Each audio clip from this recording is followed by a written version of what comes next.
नमस्कार साथियों, मैं राजेश कुमार आपका सेकुलर एजुकेशन 563 में आपका फिर से अपना स्वागत करता हूं।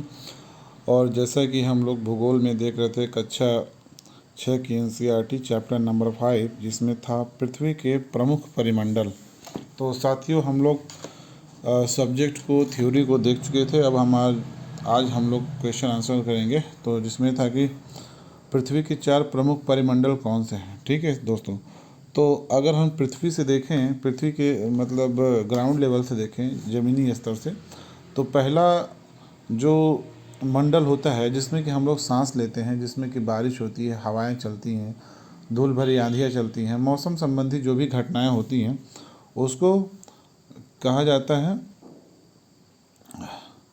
सॉरी, ये नहीं पूछ रहा है, यहाँ पूछ रहा है पृथ्वी के 4 प्रमुख परिमंडल कौन से हैं। ठीक है, तो पृथ्वी पे पाए जाने वाले 4 प्रमुख जो मैं बोल रहा था अभी, वो वायु की, जो वायु का लेयर होती है, वायु की लेयर जो पृथ्वी से मतलब अंतरिक्ष तक का जो वायु किन किन घटकों में विभाजित है, उसके बारे में बात हो रही थी। तो यहाँ पे कुछ और प्रश्न पूछ रहा है, पृथ्वी के 4 प्रमुख परिमंडल कौन से हैं, मतलब पृथ्वी को कितनी भागों, पृथ्वी के ऊपर जो परिमंडल पाए जाते हैं, एटमॉस्फेयर कौन कौन से पाए जाते हैं, उसके बारे में। तो पहला जो है भूमंडल है। ठीक है, जिसको कि हाँ, जिसपे कि हम चलते फिरते हैं। ठीक है, जिसको ज़मीन बोलते हैं, जिसको भूपर्पटी बोलते हैं, जिसको कि ज़मीन बोलते हैं। ठीक है, तो उसको भूमंडल बोलते हैं। दूसरा, भूमंडल के ऊपर क्या है, वायुमंडल। ठीक है, जिसे कि हम नाक द्वारा लेते हैं, या समस्त जीव जो प्राणवायु लेते हैं, हाँ, और जो आवरण है उस प्राणवायु का, उसे ही वायुमंडल कहते हैं। ठीक है, और तीसरा मंडल क्या है, जलमंडल। ठीक है, जलमंडल। और चौथा मंडल क्या है, जीवमंडल। जीवमंडल मतलब किसे कहते हैं, जहाँ पानी, जल और वायु का एक साथ मिलन होता है, उसे जीवमंडल कहते हैं। ठीक है, पृथ्वी के प्रमुख महाद्वीपों के नाम लिखिए। तो पृथ्वी के प्रमुख महाद्वीपों के नाम क्या, कौन कौन से हैं। पृथ्वी के प्रमुख महाद्वीप कितने हैं, 7 हैं। ठीक है, तो पहला क्या है, एशिया महाद्वीप। दूसरा क्या है, यूरोप महाद्वीप। ठीक है, ऐसे लिखते हैं। ठीक है, पहला है एशिया महाद्वीप। ठीक है, ठीक है, एशिया महाद्वीप।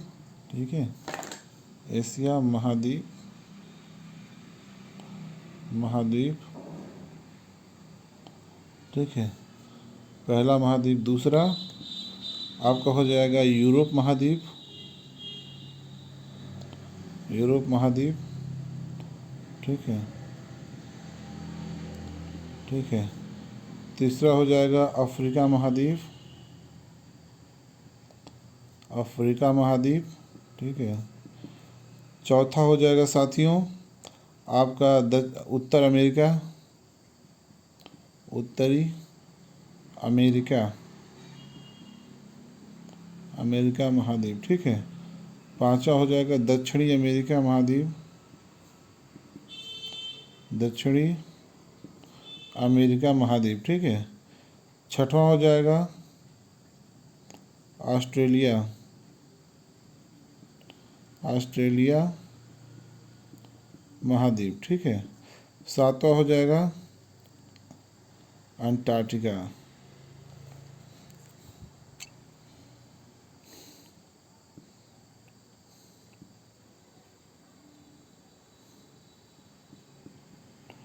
अंटार्कटिका महाद्वीप। ठीक है, तो ये 7 महाद्वीप हो गए साथियों। ठीक है, अब इसमें अगला क्वेश्चन है, क्वेश्चन नंबर 3 कह रहा है, देख लीजिएगा आप लोग। अगला क्वेश्चन पूछ रहा है कि इसमें दो महाद्वीपों के नाम लिखिए जो पूरी तरह से दक्षिणी गोलार्ध में स्थित हों। तो 2 महाद्वीप हैं जो पूरी तरह से दक्षिणी महाद्वीप में, दक्षिणी ध्रुव में, दो महाद्वीपों के नाम बताइए, कह रहा है, जो दक्षिणी गोलार्ध में स्थित है। दक्षिणी गोलार्ध में कौन सा है, ऑस्ट्रेलिया और अंटार्कटिका। ठीक है, इसको मैप में भी दिखाता हूँ मैं। ठीक है साथियों, तो देखिए ये हमारा मैप है, आपको दिखाते हैं।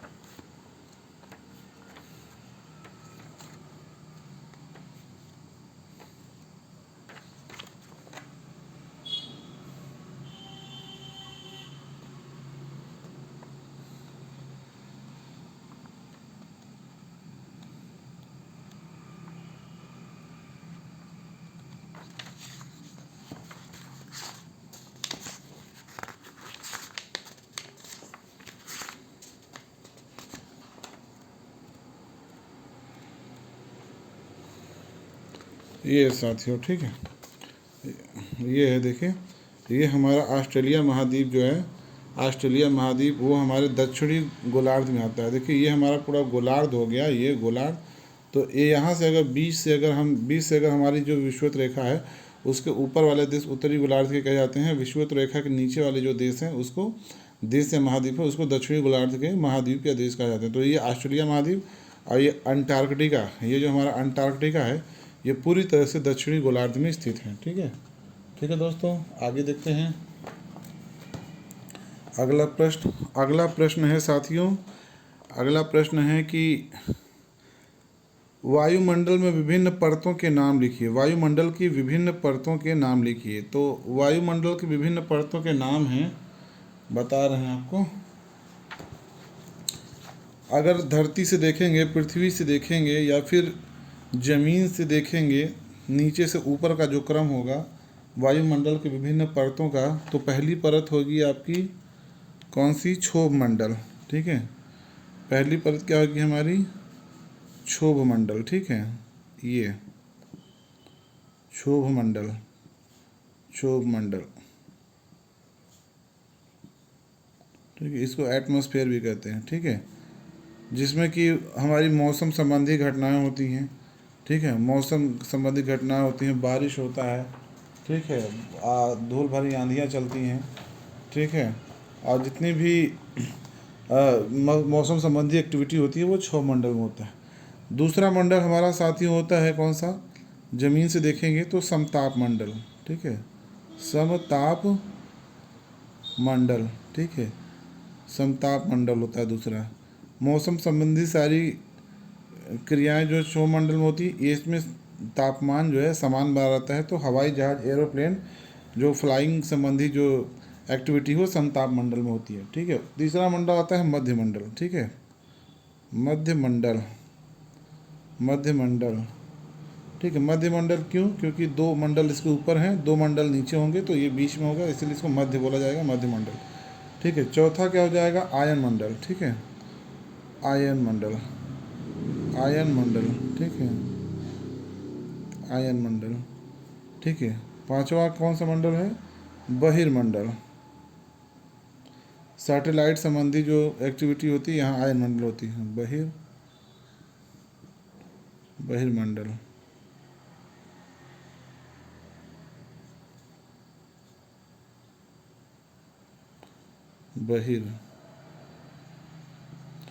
बहिर्मंडल। ठीक है, तो वायुमंडल की 5 परतें हो गई साथियों। इसको स्क्रीनशॉट ले लीजिए, अगर आपको लेना है तो स्क्रीनशॉट ले लीजिए। ठीक है, तो इसको हम मिटा दें, फिर मिटा देते हैं, स्क्रीनशॉट ले लीजिए। ठीक है, अगला प्रश्न है साथियों, इसमें अगला प्रश्न है पृथ्वी को नीला ग्रह क्यों कहा जाता है? क्योंकि देखिए साथियों, उत्तर बहुत आसान है।